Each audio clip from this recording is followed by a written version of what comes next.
বিশ্বাসে মিলায় বস্তু, তর্কে বহুদূর। ঈশ্বরের আধ্যাত্মিক ক্ষমতার ওপর আমরা সবাই বিশ্বাসী। এর জন্যই আমরা হয়তো বলি, ভগবান যা করেন ভালোর জন্যই করেন।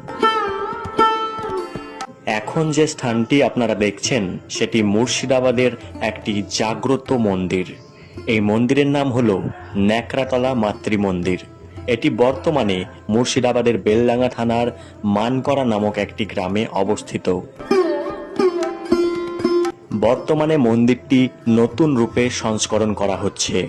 300 বছরেরও বেশি পুরনো এই মন্দিরে ধর্ম বর্ণ নির্বিশেষে প্রায় সমস্ত ধরনের ভক্তের সমাগম ঘটে। মায়ের কৃপায় সকলের দুঃখের অবসান হয়। আজকের এই ছোট্ট ভিডিওটিতে সবাই চাক্ষুষ দর্শন করুন মায়ের পবিত্র এই স্থানটি এবং ভিডিওটি শেয়ার করতে ভুলবেন না।